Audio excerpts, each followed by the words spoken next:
રાજકોટ મહાનગરપાલિકાના વહીવટદાર તરીકે ચાર્જ સંભાળી લીધી છે અને જે વહીવટી તંત્રના જે વડા કમિશનર શ્રી અને એમની ટીમ જોડે આજે મીટિંગ પણ થઈ ગઈ છે. ખૂબ સારી રીતે અહીંયા કામગીરી જનતા માટે આ તબક્કે જ્યારે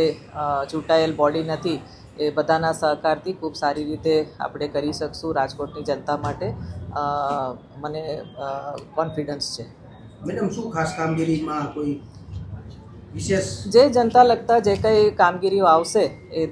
જેમ જેમ જે વહીવટી તંત્ર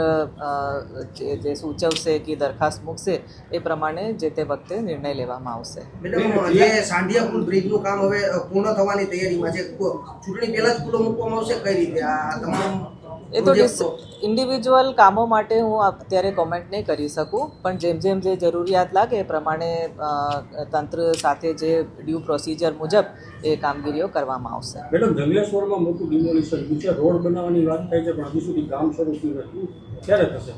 તો એ બધી એકચ્યુઅલી વહીવટી તંત્ર તરફથી જ કરવાનું રહેશે અને અત્યારે જે ખાસ કરીને જે ઇમરજન્સીના કામો હોય, અગત્યના કંઈ કામો હોય જે આ તબક્કામાં શોર્ટ ટર્મમાં જે સ્ટોપગેપ અરેન્જમેન્ટ તરીકે આપણે કરવું જ પડે એમ છે, એવા બધા જોડે ચર્ચા કરીને નિર્ણયો લેવામાં આવશે. કોઈ સ્પેસિફિક કામ માટે નહીં પૂછતા, કેમ કે એ અત્યારે આપણે કમેન્ટ કરી શકીએ એવી પરિસ્થિતિમાં નથી. તમે મેડમ રાજકોટના કલેક્ટર તરીકે ફરજ બજાવી છે, રાજકોટની ભૌગોલિક પરિસ્થિતિથી વાકેફ છે, શું તમને લાગે છે ખાસ કરવાનું?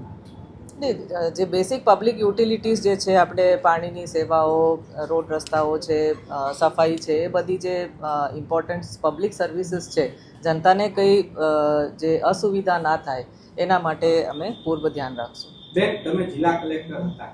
ત્યારે સિટીમાં તો કમિશનર વિસ્તાર હોય છે, પણ ત્યારે જિલ્લા કલેક્ટર વખતે તમને ત્યારે એવું થયું કે સિટીમાં હોત તો મારે આ કરવાની ઈચ્છા છે,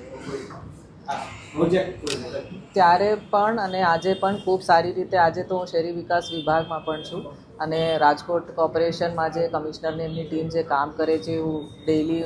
જોઉં છું ત્યાંથી, અને ખૂબ સારી રીતે અને ખૂબ સિન્સિયરલી અહીંયા કામ થઈ રહ્યું છે અને મને ખૂબ કોન્ફિડન્સ છે આ રીતે જ આ તબક્કામાં પણ